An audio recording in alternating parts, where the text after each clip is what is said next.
Hey,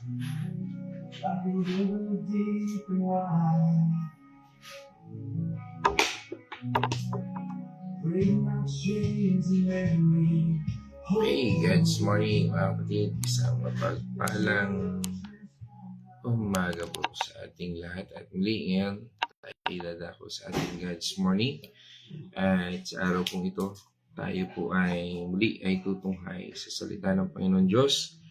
At ngayon pong araw ng Friday, May 29, 2026 ay tutungo tayo sa John chapter 15 verse 2. Ito po yung pamagatan nating remove or prune God's purpose for your life. Ano nga ba ito? At bakit kailangan po nating matunghayan ang aral na ito sa ating buhay? No? Sabi nga po doon sa ating scripture ngayon, gamitin ko po muli ang Amplified Version. Sabi po, every branch in me that does not bear fruit, He takes away.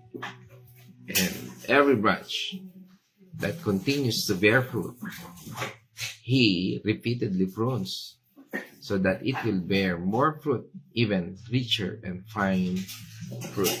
Tayo po'y manalangin. O maraming Diyos, sa mga pangyarihan, sa mapagpalang umaga po, sa iyong kabutihan at sa iyong pagmamahal, Lord. Salamat sa araw at oras na ito na kami ay muli, Panginoon, makatutunghay ng iyong salita. Gamitin mo po, Panginoon, ang oras na ito upang maranasan ka namin at patuloy, Panginoon, na mangusap ka sa bawat salita namin mapapakinggan, Panginoon.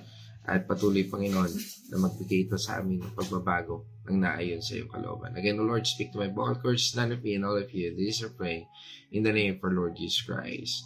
Amen and amen. No, ngayong araw po na ito, no, sa ating pong pag-aaral, ay ito po ay isa sa pinakamahalagang katotohanan tungkol sa ating buhay bilang mga tagasunod na ating Panginoon Jesucristo. No, minsan sa ating buhay, marami po sa atin ang nalilito. Lord, bakit parang may mga bagay na iniaalis mo sa buhay ko? No, yan yung mga katanungan. Bakit may mga pagsubok at pagbabago na parang masakit? No? At ito po yung ating tinatalakay ngayon na binasa nating talata dito sa John 15 verse 2. Dito po ipinapakita ng ating Panginoong Hesus ang pagkakaiba ng dalawang karanasan. Isang sanga na nakakonekta sa Kanya, o yung sabi nga yung pagiging inalis o remove, no? At ang pagiging, sabi nga ay pinuputulan o pinuprune, no? Yung sabi nga parehong ginagawa po ng magsasaka, at ang magsasakang ito ay walang iba kundi ang ating Panginoon Diyos mismo. Tayo po ay, sabi nga ay buksan po natin ang ating isipan, dahil ang mensaheng ito po ay magbibigay ng kalinawan kung ano talaga ang layunin ng Diyos sa bawat pangyayari sa buhay natin. At dito po sa ating pagtalakay, no, sa original na wikang Greek, ay kung saan isinulat po ang bagong tipan. Ang salitang ginamit po ng ating Panginoong Hesus dito para sa prunes ay katerei o katarize. Ibig sabihin po niyan, no, na kung saan nanggaling po yung salitang katarasis. No? Ang ibig po sabihin ay paglilinis, pagtanggal ng dumi o pag-aalis ng anumang sagabal upang maging malinaw at maganda ang resulta. Yan po yung ibig sabihin niyan. Sa sinaunang agrikultura ng Israel, kapag ang puno ng ubas ay hindi pinutulan ng sobrang sanga at dahon, kahit namumunga ito, ang bunga po nito ay nagiging manipis, maasim, at hindi masarap. Kailangan po talagang putulan para lumakas at lumago. Lalo po ang bunga ng ubas. Ganun po yon. At ito po mismong imahe na ginamit nating Panginoong Hesus para sa atin ngayon. No, ang imahe ng puno ng ubas. At dito po sa kabanatang 15 ng Juan, ipinakikilala po ng ating Panginoong Hesus ang kanyang sarili bilang ang tunay na puno ng ubas. Siya ang puno ng ubas. No? At ang magsasaka ay ang ating Diyos Ama. At tayo po bilang mga mananampalataya ay ang mga sanga, the branches, ang buhay na sagana na nakadepende lamang sa puno, sa ating Panginoong Kristo. Dahil kung mahihiwalay po tayo, no, sabi nga po, ito po ay wala itong kakayahang tayo po bilang isang Kristiyano. Wala naman po talaga tayong kakayahan kung tayo mag-isa lang. Kaya nga po dito sa ating pag-aaral, hatiin po ulit natin ito sa dalawang bahagi. Doon sa unang bahagi ng binasa natin, doon sa first part, sabi niya doon, every branch in me that does not bear fruit, he takes away. Sabi nga po, ang mga sangang ito na iniaalis, nire-remove, no? Sa talatang ito, bawat sanga na nasa akin, ngunit hindi namumunga ay inaalis niya. Dito po marami ang naguguluhan. At ang tanong minsan ng iba, no Lord, pwede bang mawala ang kaligtasan ko? Diyan kagad pumapasok, no? Nasa iyo naman ako, Panginoon. Nasa iyo naman ako. Pero paano kung hindi ako namumunga? Diyan kagad yung pagdududa, takot, no? Yan yung mga tanong. Ano nga ba ang pananaw ng Biblia na may tamang pangunawa at balanseng kaisipan patungkol po dito? Una, ang pagiging nasa akin, sinabi ng Panginoon na in me, ano? Ang sinasabi po ng ating Panginoon Jesus dito ay tungkol sa relasyon at connection. May mga tao pong nasa loob ng simbahan, kilala nila ang ating Panginoong Jesus, o minsan nakakasama natin sa gawain, pero sa puso at gawa, walang bunga ng katotohanan. O, sabi nga po, sa pag-aaral, ay tinatawag natin itong professional na Kristiyano. May pangalan, may anyo, pero walang buhay na nagbabago. O hindi siya nababago, o hindi nababago ang buhay niya. At ang pagkakaiba ng tunay na huwad ay makikita sa bunga. Sabi nga sa atin, di ba, ng Matthew 7 verse 20, sa bunga ninyo, makikilala kayo. At ang ikalawa, sabi nga, ang kahulugan po ng inalis o remove nito, yung takes away, ay ang salitang ginamit po dito ay hindi nahulugang nawawala ang kaligtasan ng tunay na mananampalataya. Lilinawin lang po muna natin yan. Dahil sinabi mismo ng ating Panginoong Hesus sa John 10 verse 28, sabi niya doon, binibigyan ko sila ng buhay na walang hanggan. At hindi, sabi doon, at hindi mapapahamak at walang makakaagaw sa kanila sa aking kamay. Imagine po natin yun, no? Ganun po kalakas ang ating Panginoon kapag hinawakan niya tayo. Kung gayon, anong ibig sabihin ng inalis? Yan, para po sa ikalilinaw, at balansing pangunawa, ito po ay pag-alis ng pribilehiyo, impluensya, at pagkakataon na magamit ka sa kaharian ng Diyos. Ibig sabihin, parang Kristiyano ka nga, pero walang pakinabang sa'yo. Dahil hindi nakikita yung bunga, yung resulta. Parang abalang-abala ka nga, pero hindi nagiging effective. Ang taong nagsasabing Kristiyano siya, pero walang bunga, walang pag-ibig, walang kabutihan, walang pagsunod. Kaya nga po, inaalis po ng Diyos mula sa kanyang posisyon at paglilingkod. Siya na mismo ang nawawala. Kasi hindi namumunga eh. Ang kanyang pangalan ay nasa listahan, pero ang kanyang buhay ay wala na sa layunin ng Diyos. Kaya makikita mo, hindi na yan nawawala na yan sa sirkulasyon. Hindi siya nawala sa kamay ng Diyos, pero nawala ang kanyang bisa at gamit sa kanyang gawain. Imagine yon, yung ikaw nawala ka na doon sa sirkulasyon ng gawain. Ito ay babala at paalala. Dahil ang pananatili ay nakabase sa relasyon at ang relasyon ay nakikita sa bunga. Punta na po tayo sa ikalawang bahagi. Sabi niya dito, and every branch that continues to bear fruit. Sabi niya, He, ibig sabihin natin, Panginoon, repeatedly prunes so that it will bear more fruit, even richer and finer fruit. Yan po yung sinasabi doon. Ang mga sanga na pinuputulan o yung pinuprune, no? Ito naman po yung bahagi na nagbibigay ng pag-asa sa atin.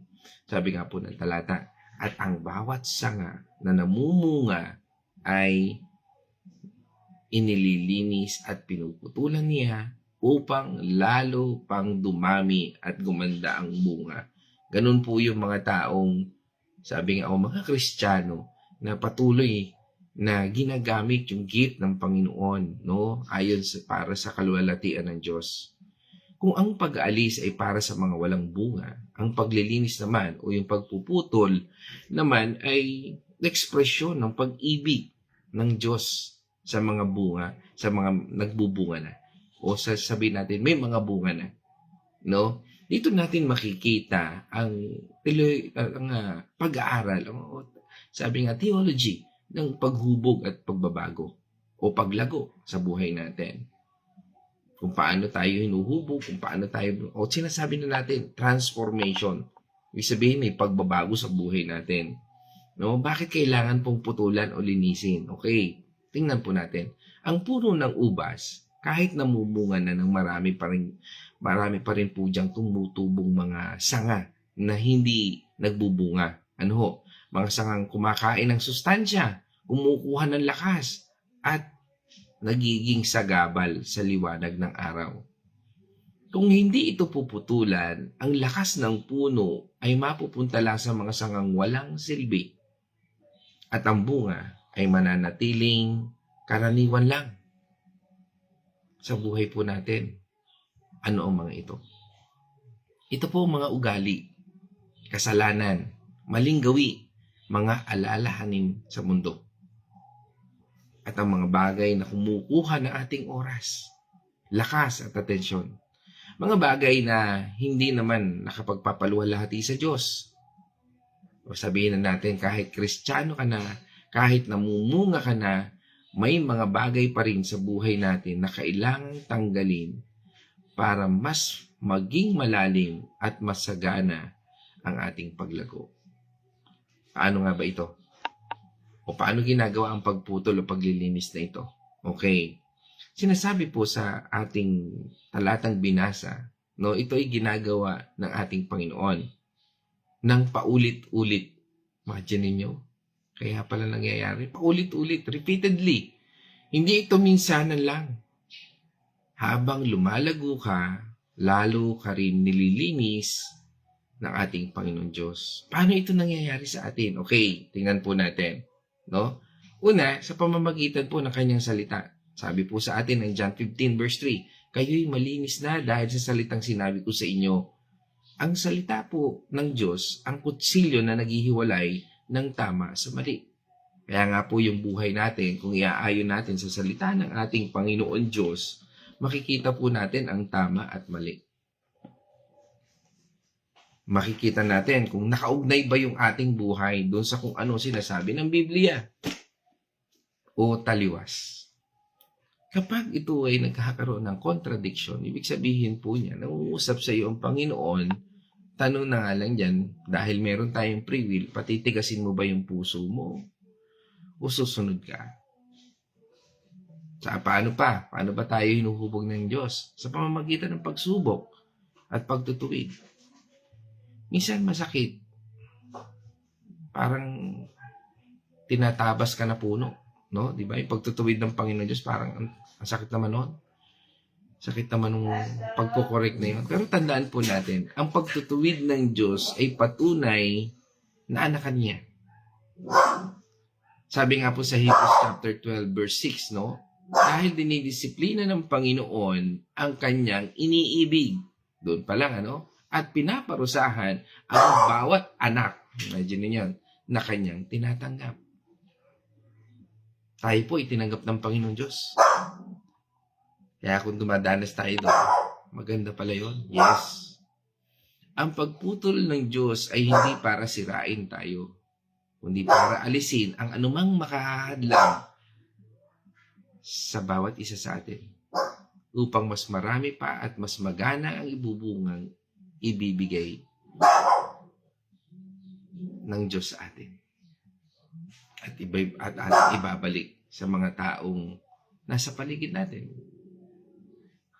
Ang layunin ay simple lang. More fruit, richer, and fine fruit. Ayon din po sa ating talata. Hindi lang po basta namumunga, kundi mas mamumunga pa. Hindi lang basta mabuti, kundi mas mabuti pa. Malinis at mas, sabi nga ay, nagbibigay. Nagiging, sabi nga ay, abundant, no? Yumayaman. Hindi po yan sa pera. Yumayaman tayo sa paglago. Hindi lang po doon. No? Kasama rin po yan.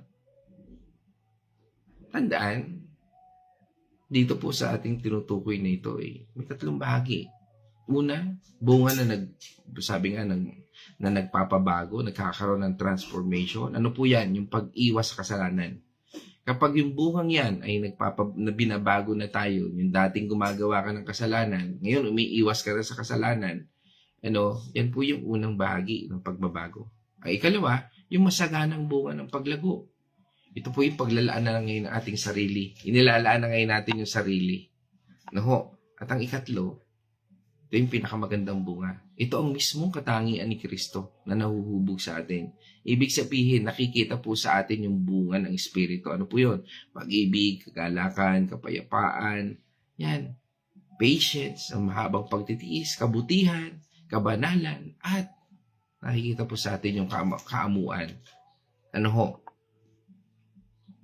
Dito po sa ating tinatalakay ngayon ay meron tayong ilang katotohanan na ating bubuksan para hindi po tayo malito o magkamali ng pananaw. Unang katotohanan, kung tayo ay nakikristo na,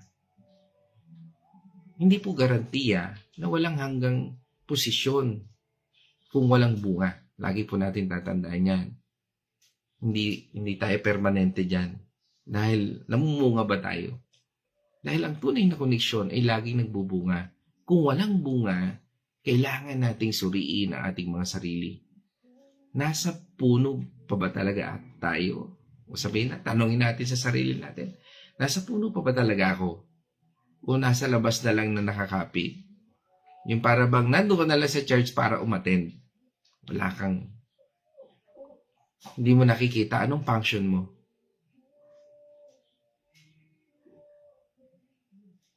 O parang wala kang purpose, wala kang layunin.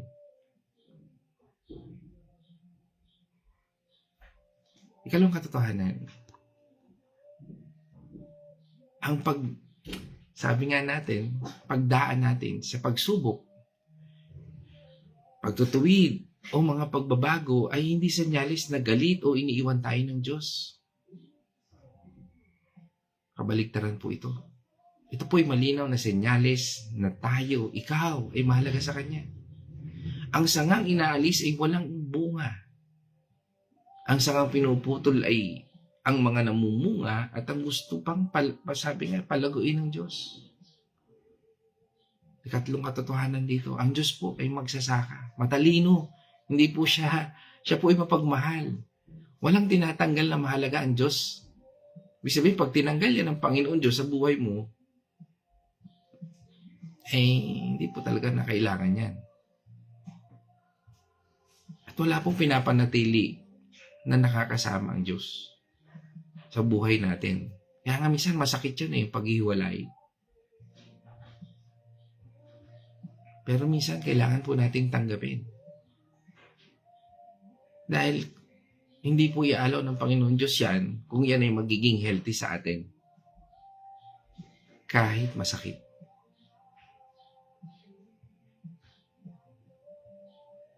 Pero pansamantala lang yung sakit na yan. Dahil lahat po na yan ay para sa ikabubuti at para sa kanyang kalulatian. Kaya nga mga kapatid, dito po sa ating pagtatapos, ay magbibigay lang ako ng ilang aplikasyon sa ating buhay.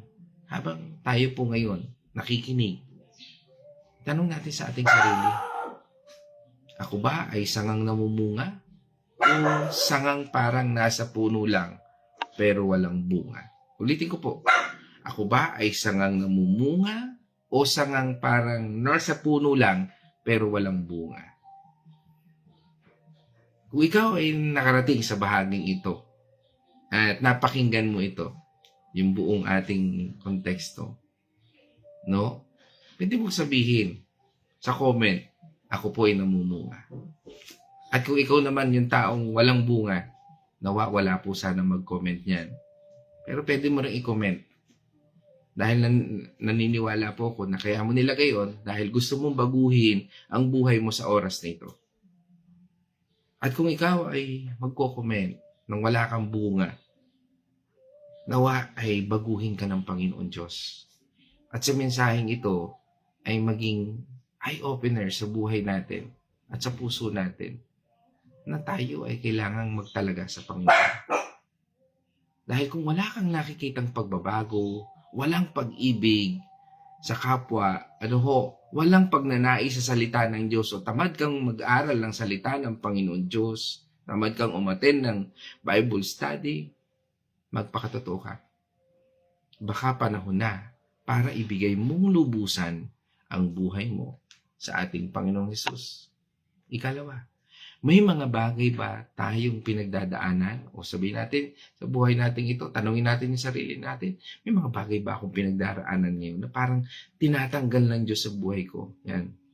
Tingnan natin, maaring yan ay relasyon, o sabi nga ay ugali, o bagay na nakasanayan na natin.